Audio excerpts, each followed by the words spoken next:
Boys, it's tuner season. Another tuner and patch was just announced today, and it's for tomorrow 5 a.m. So today's episode of Short Side Wristers, we're going to discuss that. Here we go again. So let's quickly go over the tuner first. All right, guys, I'm going to read it verbatim from the EA discussion article that came out detailing what it is. So it is going live at 2 a.m. Pacific time, 5 a.m. Eastern time tomorrow morning.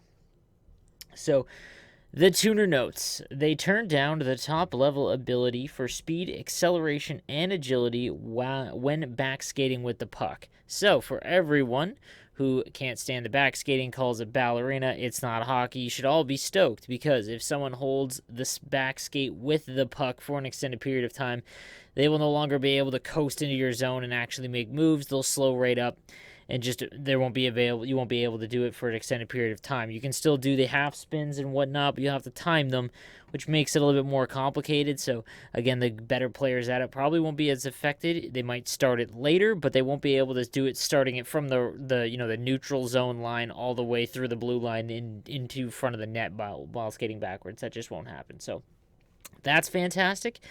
As far as the competitive side goes, that sucks yet again. We have a very, very big esports tournament that's happening this weekend, and all the competitors now have to basically relearn how to play the game. So I wish they could get on the same page with that, but here we are. So from a casual standpoint, or someone who isn't, in the higher end part of the game, this is fantastic. As far as actual gameplay, this should have been how it was from the beginning, though. It sucks that we keep having to make these changes, but at least they're showing interest in keeping the game and listening to everyone, because now, again, people can't just backskate in where it was just kind of overpowered. Overall, this will help address the issue we have seen the community raise regarding backskating with the puck being overpowered, especially when entering the offensive zone. Exactly true. This value is in between what the penalties were for backskating with the puck in previous NHL titles and what they were with no penalties. The change will be subtle, but should help prevent the effectiveness of backskating with the puck. Again, I agree. This is a great change. Backskating without the puck will be unaffected by these changes. So when you're playing defense and whatnot, you're doing the manual backskate or vision control in the defensive zone, that's going to stay the same, which is great, because, again, it should be when you have the puck. Added improvements to face-off tuning to fix potential rare edge cases that were being reported around face-off counters not working reliably at times. This I've noticed since the last tuner to be an insane problem, where you do the counter and you lose the draw anyways. So I know it says rare edge cases, but there was quite a few, and this is a great fix. There's been too many times I've lost draws when I've been doing the counter. Fix an issue introduced in Tuner 1.02 regarding AI penalty frequency in offline modes. Penalties from the AI offline using this tuner will now be the same as they are in Tuners 1.0 and 1.01. So that's offline oriented. So a good fix. Again, let me discuss quickly between the hardcore professional esports players and the rest of us, essentially. It's real bad for that portion of the community. Again, having these players have to relearn basically how they play at the highest level moments before a tournament happens. It just, it sucks because this is going to be a long rant, and I don't know if I should do it in this podcast or save it for another one, but NHL is a niche game. It's a niche sport. When you compare the other sports, it's just not nearly as big, and it doesn't have nearly the fan base. However, they're just as passionate at the top end as they are in other sports. So with that being said, the way you introduce and get more eyes on the game is growing your esports view. I know I've seen some comments recently complaining about my coverage of esports, and I don't care. My content, I'm never going to make just solely and sell out for views. Okay, what I talk about are my 100% my opinions, and that's why I do this. If you have your own opinion, leave it in the comment section. I do read them all, or make your own podcast. You know what I'm saying? So when it comes to how they're handling esports currently, it's almost as if EA is ignoring it entirely. You have the NHL running these events, which is awesome and better than it's been in years, because there's actually an esports scene. However, it seems like the EA isn't even aware that it's happening, which is just so odd to me, because again, if you look in the Twitch directory, let's take the Twitch directory as a perfect example. You get 500-600 views on the Winnipeg Jets stream, which was done very well, and you had Regs playing Mivians, two very good top-end players that had 5 great games over the weekend, whereas at almost any time during the day, the max viewership for the NHL community is like 250 to 300. So it's just kind of mind-boggling that they aren't really showing support to that side of things, because now again you're going to have players that have mastered the way they play, and they've had to change 4 times in the last 6 weeks. It's completely unfair to them, but again, for the rest of us, which is 99% of the community, this change is perfect. This is what we needed. We needed to style the back skating. What I do think it will introduce is less of a skill gap, which is sad to see. But again, it's an NHL video game. Hockey is the hardest sports video game to mimic and create because of how motion capture is. And there's not as many ways to create offenses. You're going to have to do with passing and deking and things like that. And backskating just isn't going to be that effective. I think in the offensive zone, where if you do half spins and things like that in the offensive zone, I think you're gonna be fine. But if you rely on it to gain zone entry, you're gonna be in a rough spot for the first little while till you adjust. So I'll go into that in detail in another podcast, I think. But for today, I just wanted to bring that up. So sidetracked a little bit. Let's talk about the patch. Okay, so this is coming out tomorrow as well. Patch 1.5. This is big for HUT, guys. Patch 1.55 is adding in the highly requested addition of the ability to have a win-based competitive season / HUT Champions leaderboard. Also included in patch 1.55 is the previously mentioned fix for the network's performance screen and some gameplay improvements relating to goalies tracking the puck and players behind the net, and improved blends from deking into quick shots. That's a lot, so we're going to break it down. Also, please note, while Tuner 1.04 will be bringing in some changes to a player's speed, acceleration, and agility when backskating with the puck, there will be no other changes made to skating. So please, guys, if you say that they've ruined skating, they didn't. It's all in your head. It is only impacting when you have the puck skating backwards. That's all this tuner is touching as far as skating, okay? Because I know I swear to God, at 6 p.m. tomorrow on my Twitter, it's going to be nothing but, they ruined skating, what the hell are they doing? And I swear, I promise you guys, they did not touch skating, only with the puck. So for Hockey Ultimate Team in this patch, adding in a new leaderboard functionality to have HUT Champions and comp seasons scoring also being win-based. So, win-based competitors rank... Win-based competitions will rank players by the number of wins, with round points used as the tiebreaker. So, if you can play 25 games in HUT Champs, you go 25-0, you're going to be in first place unless other people went 25-0, and in that point, it's going to be whoever had the highest rank or highest amount of points like it is currently. Point-based competitions will continue to rank users by round points. So, when there is point-based competitions, it'll say what one is which, but point-based competitions will continue to use what they have now.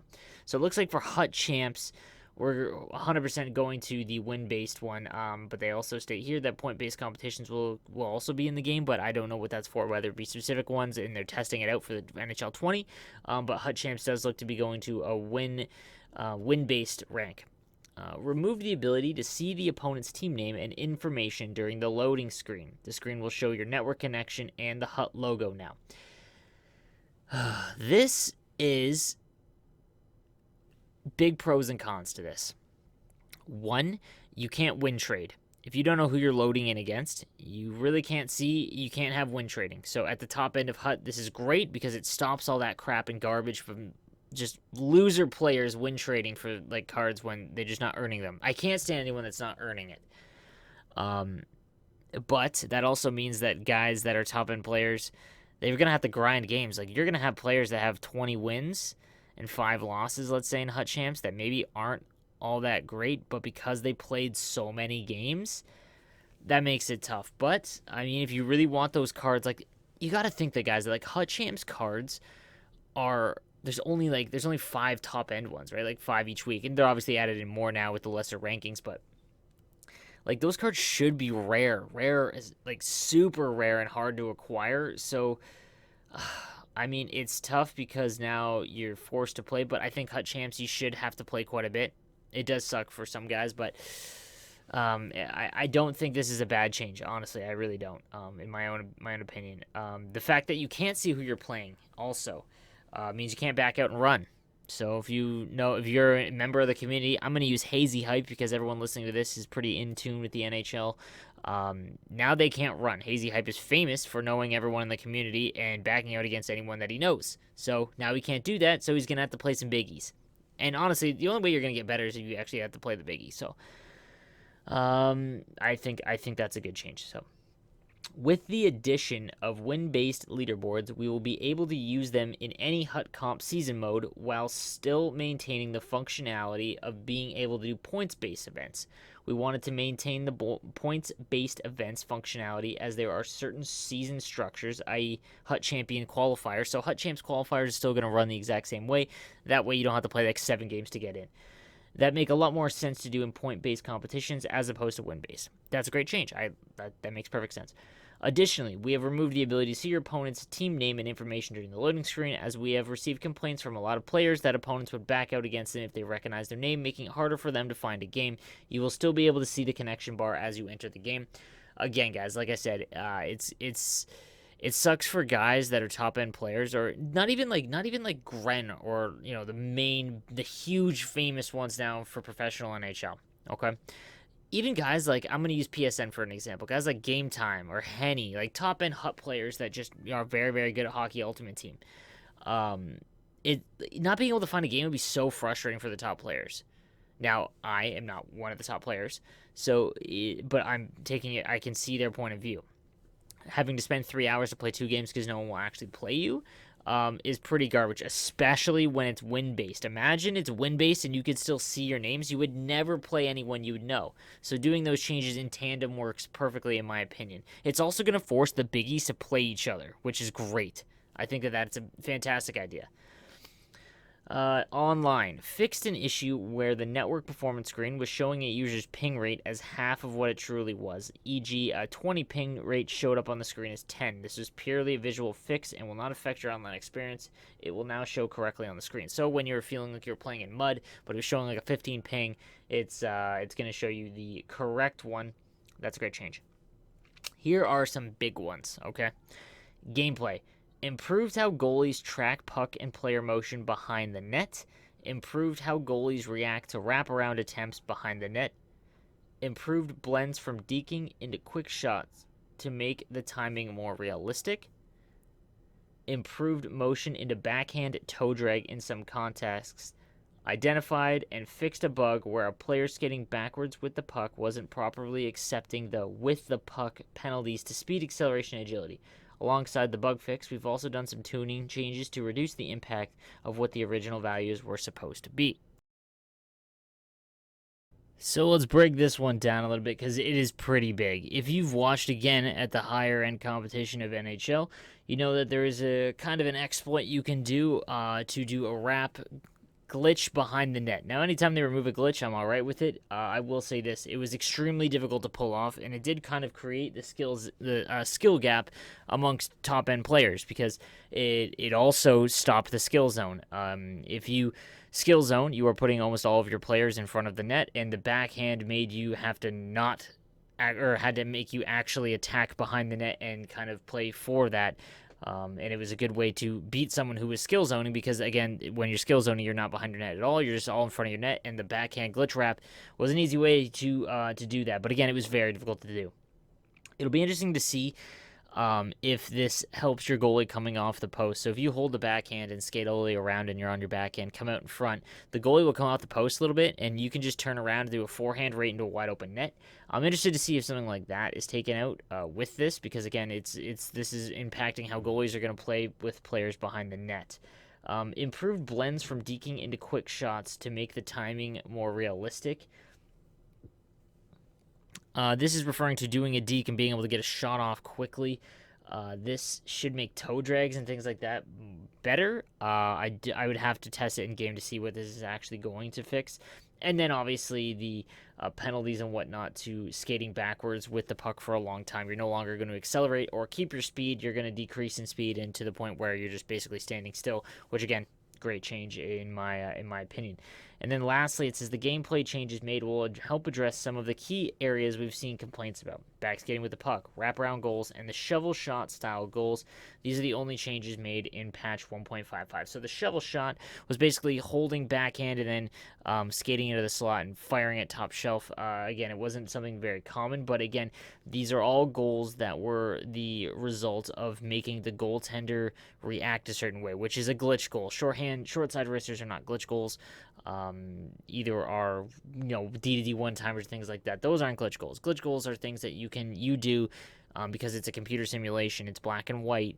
You can do something with your stick or skating to get the goalie to react the way you want, and these are all things that are going to help with stuff like that. Now, again, this impacts the high-end players, but for the casual player base, this is all great. My one concern: this is really eliminating the skill gap among players, and this is going to allow skill zoning to be a lot more beneficial, as basically you can just pack 5 players in front of the net now with the back skating into the zone not being a thing. You're going to have more players back. You're not going to get beat a lot with back skating in the zone, so you can't do the deeks, the half spins in. It's also going to mean that you are behind the net. You don't really have to worry if someone gets down behind your net. So it's a big worry right now, is that it's just going to be a lot of skill zoning, and it'll be interesting to see how this plays out. Alright guys, that's going to do it for today for Short Side Wristers. I'm No Sleeves 12. Leave a comment. I want to get a big discussion going with this, so leave a comment. If you like the content, please subscribe and like the video. I do appreciate it. You guys stay sweet.